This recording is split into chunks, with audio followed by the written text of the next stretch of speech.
किसी और की सोच हमको कैसे परिभाषित कर सकती है? That's the very important question. आपके बारे में कोई और राय कैसे बना सकता है? और दूसरी चीज, ये कैसे हो सकता है कि आप मान लें कि आप भी वही हैं? ये हो ही नहीं सकता। लेकिन मैक्सिमम केसेस में अधिकतर लोग इसी चीज को फैक्ट मान लेते हैं। 10 आदमी जिस विचार को आपके प्रति बना ले, वही आपकी पहचान बन जाती है। ये तो व्यक्ति ऐसा ही है। हमारे बारे में जो भी विचार आप बनाएंगे वो आपका अपना विचार है, जो आप देख पाए। वो विचार नहीं है जो मैं हूं। उसी तरीके से आप जो हैं, एक विचार, कोई बात, कोई वार्तालाप, कुछ ड्रेस सेंस, रहन सहन, कुछ भी देख करके मैंने आपके बारे में एक विचार बना लिया। दुर्भाग्य से हम अपने मस्तिष्क में किसी और की प्रोग्रामिंग कर रहे होते हैं, लेकिन हम ये नहीं समझ पा रहे होते हैं कि ये गलत भी हो सकता है। हमारे विचार से हम जो बने हैं उसके अनुसार हमारे हर चीज है, और इसको आप केवल अपने विचारों से एक तरीके से कंपैरिजन कर रहे हैं। आप उसको विचारों को कंपैरिजन करके, तुलनात्मक अध्ययन करके आप सोच रहे हैं कि ये इसका अर्थ यही हुआ, और इसी चीज को आपने किसी और से कहा, उसने किसी और से कहा, और इस तरीके से इतना विस्तृत दायरा बन जाता है लोगों का आपके प्रति सोचने के तरीके का, कि आपको लगने लगता है कि जब इतने लोग कह रहे हैं तो मैं ऐसा ही हूं। फिर उसी तरीके की प्रतिक्रिया आपकी शुरू हो जाती है। So be careful, you are not what other people are say. आपको याद रखना चाहिए कि आप वही हैं जैसा आप सोचते हैं, जैसा आप विचार करते हैं, जैसे आप बोलते हैं, जैसे आप ड्रेस सेंस रखते हैं। इस सब का शुरुआती बिंदु क्या है? आपके वो विचार, और वो विचार दूसरों के विचारों से प्रभावित नहीं होना चाहिए। ये तभी संभव हो सकता है जब अपने विचारों की रीप्रोग्रामिंग करें। Yes, I am going to be different things, मैं कुछ और बनने जा रहा हूं। इस प्रक्रिया में आपके अपनों का जो माहौल है, जो आपके प्रति की जो सोच है, हर चीज का प्रभाव आपकी सोच पर पड़ने वाला है। आपको यहां पर बहुत सावधान रहने की जरूरत है दोस्तों। कहा जाता है कि किसी चीज को लंबे समय तक छोड़ दिया जाए तो उसमें धूल बैठ जाती है, मिट्टी तक चढ़ जाती है। लंबे समय तक रख जाए तो इतनी नीचे चली जाती है कि वो दिखती भी नहीं है, कभी कभी तो खत्म भी हो जाती है। किसी भी चीज को हिलाया डुलाया ना जाए, उसको एक्टिविटी में ना डाला जाए, वो चीज धीरे धीरे पुरानी पड़ जाती है। उसके अंदर का जो कुछ भी है वो खत्म होने लगता है। ठीक विचारों के साथ भी ऐसे ही होता है। जिन विचारों को हम आज तक लेके चले हैं, जिसने हमारी आपकी पहचान बनाई है, उसको हम पालते पोसते हैं, उसको संभाल के रखते हैं। मैं ऐसा ही हूँ, मैं जिद्दी हूँ, मेरा तो व्यवहार ऐसा ही है। अलग अलग स्टेटमेंट, तरह तरह के स्टेटमेंट लोग देते हैं, और इतने गौरव से देते हैं जैसे लगता है बड़े गर्व की बात है। जस्ट थिंक, ये आप हो जिसके बारे में सोच रहे हो। लोगों ने आपको बताया है कि आप ऐसे हैं। बचपन में किसी ने बोल दिया बड़ा शर्मिला है, 4 ने बोल दिया हम शर्मिले हो गए, फिर लंबे समय तक ऐसे ही बने रहे। हमेशा थे तो नहीं, लेकिन किसी ने बताया कि हम ऐसे हैं।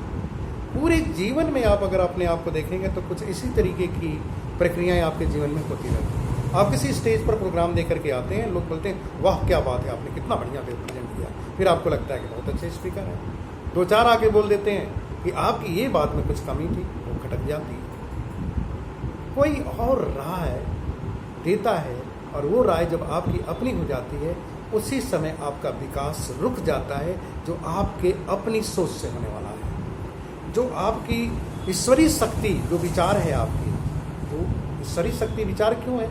एक विचार तो जीवित व्यक्ति को आता है, और जीवित व्यक्ति क्यों है? क्योंकि वो जीवित रहने के सिद्धांतों पर चलता है। शारीरिक संरचना से लेकर के एनर्जी, ऊर्जा से लेकर के हर चीज जो प्रकृति के अनुसार है, अगर उस पर चल रहा है तो जीवित है। उसके बॉडी का बैलेंस सही है जिस रेशियो में उसके शरीर का निर्माण होना चाहिए, अगर वो सही है तो रोग रहित है। अगर उस रेशियो में डिस्टर्बेंस आ गया तो रोग युक्त हो जाता है, मात्रा बढ़ जाती है तो ऐसे में रोगी होकर के आदमी खत्म हो जाता है, विचार उसी के अनुसार बदलते चला जाता है। एक रोगी व्यक्ति का विचार रोगग्रस्त होगा। जिसके शरीर में लीवर किडनी का डिस्टर्बेंस है उससे रिलेटेड ही विचार आएगा। उसी तरीके से शरीर में जब रोग किसी भी बात की जाए उससे रिलेटेड ही विचार बनने लगते हैं।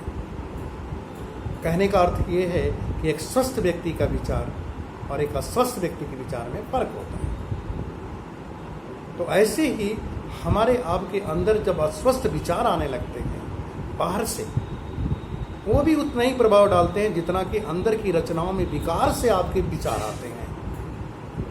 शारीरिक जो रोगग्रस्त शरीर का जो अंग है, विसराज है, उनमें परिवर्तन आने से जो विचार जिस तरीके से पैदा होते हैं, ठीक उसी तरीके से हमारे विचार भी हमारे शरीर के ऑर्गन्स को कमज़ोर करने की क्षमता रखते हैं। दोनों चीज़ें एक दूसरे के साथ चलती हैं। आप विचार से अपने शरीर को स्वस्थ कर सकते हैं और अपने शरीर के रोग से विचार को अस्वस्थ कर सकते हैं। दोनों चीज़ें एक साथ। ज़रूरत क्या है? दोनों का सही रहना, स्वस्थ रहना। स्वस्थ विचार, स्वस्थ शरीर, स्वस्थ शरीर, स्वस्थ विचार, फिर आपके अंदर का जो सोच आएगा वो बाहरी चीज़ों से प्रभावित बहुत कम होगा। लेकिन एक स्वस्थ विचार और स्वस्थ शरीर भी बार बार बाह्य चीज़ों के प्रभाव में आकर के भी अस्वस्थ हो जाती है। इसलिए यहाँ पर जो सबसे महत्वपूर्ण चीज़ है, उन विचारों को दूर करने का तरीका है उस वातावरण से दूर रहना, अपने आप को अलग करना। जब तक विड्रॉ नहीं करेंगे अपने आप को, तब तक वो विचार आपके मस्तिष्क में छाए रहेंगे। इसलिए मैं आपसे ये कहना चाहूँगा, इस पॉइंट्स पे आपको सतर्क होना पड़ेगा।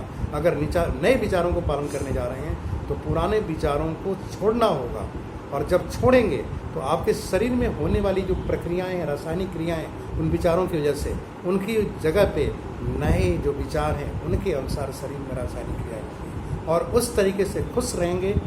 सोच अच्छी होगी, वैसी वार्तालाप करेंगे, वैसे बात करेंगे, वैसे पहनावा होगा, वैसे लोगों की संगत पसंद करेंगे और ऐसे लोगों के साथ रहना चाहेंगे, ऐसी किताबें पढ़ेंगे, ऐसे सीरीज सुनेंगे और इस तरीके के माहौल में खड़ा होंगे। और ये परिवर्तन आपका बहुत आवश्यक है अगर नए विचारों की रीप्रोग्रामिंग करना चाहते हैं। तो एक विचार को आदत में बदलने में समय लगता है। ऐसे कहा जाता है कि 21 दिन लग जाते हैं विचार को आदत में बदलने में, और आदत को स्वभाव बनाने में 6 महीने साल भर लग जाते हैं। कारण क्या है कि जिन्हें हम आदत कहते हैं ना, वो मानसिक प्रोग्रामिंग होती है। क्योंकि प्रोग्रामिंग का अर्थ क्या है? किसी काम को आप बार बार करते हैं तो उसमें अभ्यस्त हो जाते हैं, यानी अभ्यास करके हम आदत बनाते हैं, और आदत को अपनाते जब हैं और आदत के अनुसार अभ्यास करते हैं तो हमारा स्वभाव बन जाता है। तो उसी तरीके से आप जिन विचारों की प्रोग्रामिंग करना चाहते हैं उनको मस्तिष्क में जैसे बाहरी चीज़ों को पाने के लिए अभ्यास करते हैं, उसी तरीके से यहाँ भी बार बार आपको अपने मस्तिष्क में डालना पड़ेगा, और उससे ही रिलेटेड बातें करनी होगी। कोई और आपको स्वीकार नहीं होना चाहिए। गलतियाँ क्या हैं कि लोगों के साथ अधिकतर विपरीत दिशा की चीज़ें चलती रहती हैं, विपरीत माहौल रहते हैं, और चाहते हैं कि हम अपने विचारों को बना करके भी रख लें। ये संभव नहीं है। आपके विचारों पर असर पड़ेगा ही पड़ेगा। तो रीप्रोग्रामिंग का पहला अनिवार्यता इस चीज़ की है कि आपको उन विचारों से दूर रहना पड़ेगा जो विचार आपको प्री प्रोग्रामिंग की तरफ ले जाते हैं। इसीलिए माहौल भी बदलना। आपकी जो बात होगी वो सिर्फ उस प्रोग्रामिंग जो चाहते हैं भविष्य में उसी के से रिलेटेड होनी चाहिए, किसी और चीज़ से नहीं होना चाहिए। ये बहुत आवश्यक है, क्योंकि जिस तरीके से एक बहुत ही बेहतरीन किस्म की सड़क जिस पर पिच्ड है, बहुत बेहतरीन तरीके से बनाया गया, उस पर जब तक गाड़ियाँ चलती रहेंगी वो और बेहतर रहती है। लेकिन अगर कुछ समय के लिए उसको छोड़ दिया जाए तो दरारें फटने लगती हैं, उसमें घास निकलने आती है। साल भर 6 महीने के अंदर आप देखेंगे कि वो ध्वस्त हो चुकी होती है। ठीक वैसे ही हमारे पुराने विचारों को छोड़ने का तरीका है। जिन विचारों को आप के परिणाम आप हैं और आप चाहते हैं नए विचार आएँ, तो उन विचारों को छोड़ना पड़ेगा। फिर इसके बाद कुछ समय के बाद स्वतः ही वो ख़त्म होने लगती है। उनका प्रभाव आपके मस्तिष्क में ख़त्म होने लगता है। इसका अर्थ क्या हुआ कि जिन विचारों को आपने पाल करके यहाँ तक पहुँचे हैं उसको आपने हर तरीके से अभ्यास किया हुआ है, बार बार आपने सोचा है। जैसे एग्जाम्पल लीजिए, आप अपनी ड्यूटी में जाते हैं, सर्विस में जाते हैं, कोई काम करते हैं तो दिमाग में बार बार क्या आता है, सुबह 9 बजे निकलना है, कपड़ा पहनना है, वगैरह वगैरह, शाम को लौटना है, रास्ते में क्या करना है, इस प्रोग्रामिंग चलती है, इतनी ज़्यादा चलती है कि अवचेतन मन में इसके लिए परमानेंट एक अधिकृत जगह बन गया है। रविवार की छुट्टी का एक प्रोग्राम आपके माइंड में पहले ही से होता है। क्यों होता है? क्योंकि एक अधिकृत जगह है आपके मस्तिष्क में जहाँ पर छुट्टियों का दिन रखा हुआ है। उस दिन आप क्या करने वाले हैं? जिन विचारों को आपने पाला है, अलग अलग तरीके से अपने भविष्य की प्लानिंग किया हुआ है। कब आप मार्केट करने जाएंगे, कब किसी रिलेटिव के पास जाएंगे, कब किसी फ्रेंड को फ़ोन कॉल करेंगे, इस सब की प्लानिंग आपने अपने मस्तिष्क में की हुई है और उस प्लानिंग के अंतर्गत आप सारी परफॉर्मेंस देते हैं और यही आपकी पहचान बनी हुई है। दोबारा अगर आपको करना है तो इस बात को अपने आप में सर्च करिए, खोज कीजिए कि किन बातों के अनुसार सबसे ज़्यादा जीवन जीते हैं। आपको पता चलेगा कि आपने सबसे ज़्यादा उनको केंद्रित किया हुआ है, वो सबसे ज़्यादा आपके फोकस लेंथ में है। चाहे आपकी बीमारी से संबंधित हो, स्वास्थ्य से संबंधित हो, परिवार में संबंधित हो, पति पत्नी, बच्चे, घर, मकान, जिसके बारे में भी आप सोचते हैं, आपके जीवन में जो सबसे ज़्यादा घटनाएं होती हैं वो सबसे ज़्यादा केंद्रित विचार हैं। उन केंद्रित विचारों के ही परिणाम हैं। इसका अर्थ ये हुआ कि हम आप समझ चुके हैं कि हमारे केंद्रित विचार ही परिणाम देते हैं और पूरे जीवन में आप कैलकुलेशन करके देखिएगा, एक कैलकुलेशन करके देखिएगा, आपको पता चल जाएगा कि आपके जीवन में जो सबसे ज़्यादा परिणाम मिल रहा है वो सबसे ज़्यादा फोकस थॉट है। कभी थी इच्छा आपकी बहुत सारी चीज़ों की, उन इच्छाओं में जो विचार को आपने पालना शुरू किया उसको इतनी ज़्यादा पाला, इतना ज़्यादा उस पर कार्यरत रहे कि वही चीज़ सबसे पहले आपके दिमाग में आ जाती है।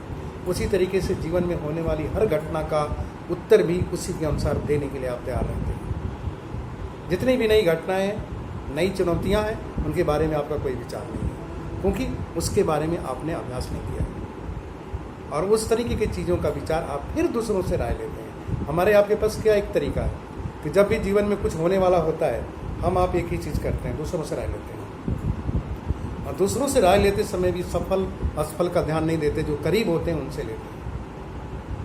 मालूम है कि वो नहीं बता सकते लेकिन फिर भी लेते हैं क्योंकि साधन संपन्नता, सुलभता, सहजता हमारे मस्तिष्क में बनी रहती है जो आसानी से हो जाए और इसी का परिणाम स्वरूप हम आप कई तरीके के विचारों के आने से बहुत ही दिग्भ्रमित रहते हैं और अपने जीवन की यात्रा को बहुत कॉम्प्लिकेटेड कर देते हैं और जो उपलब्धियां बहुत कम समय में आने वाली होती हैं उसको हम बहुत देर कर देते हैं।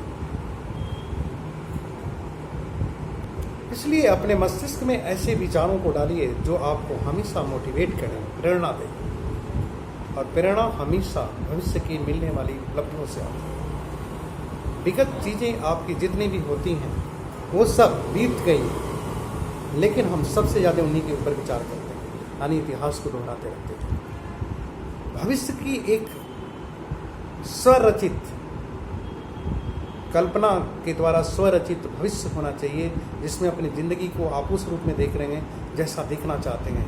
दैट्स वेरी इंपॉर्टेंट और उसी के अनुसार अगर आपके विचार चल रहे हैं तो मस्तिष्क की एक प्रक्रिया होती है जो विचारों के अनुसार होती है। जिस तरीके के विचार सोचते हैं उस तरीके के शरीर में रासायनिक प्रक्रियाएं होती हैं। एक अच्छा विचार आपको उत्साहित करता है, उल्लासित करता है, चेहरे की रंगत बदल देता है, खुश रखता है, शरीर के अंदर ऊर्जा भर देता है। एक अच्छे विचार में बहुत ताकत है और ये विचार कहाँ से आती है? आपने तो कुछ खाया, खाने पर तो आपको पता है कि डाइजेशन की प्रक्रिया से होके जाएगा, लेकिन विचार की प्रक्रिया को आपने कैसे जाना? कभी आपने सोचने का प्रयास किया कि आपके विचार से सबसे ज़्यादा रासायनिक प्रक्रियाएं होती हैं, केमिकल रिएक्शन होते हैं आपके बॉडी के अंदर और जिस तरीके के थॉट होते हैं वैसे ही आपकी प्रक्रियाएं भी होती हैं। आप सहज ही समझ सकते हैं, कोई बैड थॉट लीजिए, बुरी सोच लीजिए, आपके शरीर में वैसा ही परिवर्तन हो जाएगा। चेहरे की रंगत या आंखों की चमक जो कुछ भी है उसी के अनुसार आपको दिख जाएगी। ये चीज़ एक इतनी बड़ी साइंस है कि हम आप रोज़ इसको देखते हैं, लेकिन इस बात के बावजूद भी हम ये बात नहीं समझते कि विचारों की जो प्रक्रियाएं हैं वही हमारा भविष्य को निर्धारित करती हैं।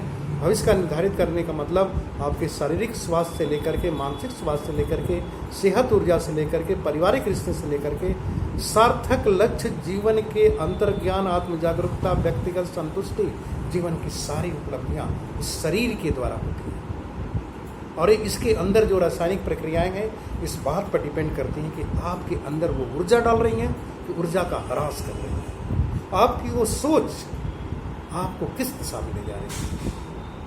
इसलिए प्रोग्रामिंग अगर आपको करनी है अपने मस्तिष्क में तो अपने सपनों को पहले आइडेंटिफाई करिए, क्रिस्टल क्लियर कीजिए, इसके बाद फिर अपने मस्तिष्क की प्रोग्रामिंग उसके अनुसार कीजिए, क्योंकि ये तो होना है। जिस तरीके से कुछ खास चीज़ें जो आपके जीवन में हमेशा जैसे ही सोच आती है खुश हो जाते हैं, कुछ ऐसी उपलब्धियां हैं जिनको चर्चा बार बार में करना चाहते हैं और वो हमेशा आपको खुश रखती है।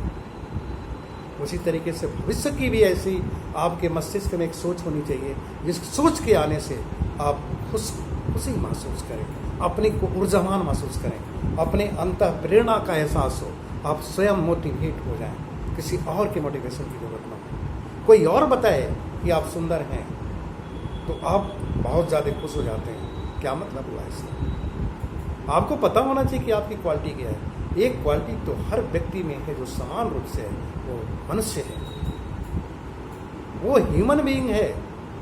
और ये सबसे बड़ी सुंदरता है व्यक्ति की। सबसे बड़ी सुंदरता क्या है कि वो ह्यूमन बीइंग है, जानवर नहीं है।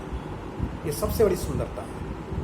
अब उस सुंदरता को बाहर निकालने के लिए ईश्वर ने हर व्यक्ति के अंदर कुछ खास चीज़ों को प्रोमिनेंट रखा हुआ है और हम आप उसी से पहचाने जाते हैं।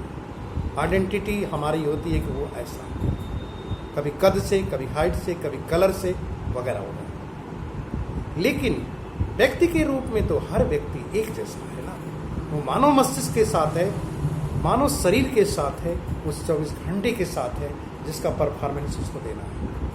आप अति सुंदर हैं क्योंकि ईश्वर ने आपको बनाया और ईश्वर किसी को खराब नहीं बनाता। दुनिया में जितनी भी रचनाएं आपको देखने को मिलेंगी, उपलब्धियां दिखेंगी, अन्वेषण दिखेंगे, वो सब के सब ऐसे लोगों ने किया है जो आंतरिक सुंदरता को पहचानते हैं। बाह्य सुंदरता क्षणिक है, सामयिक है,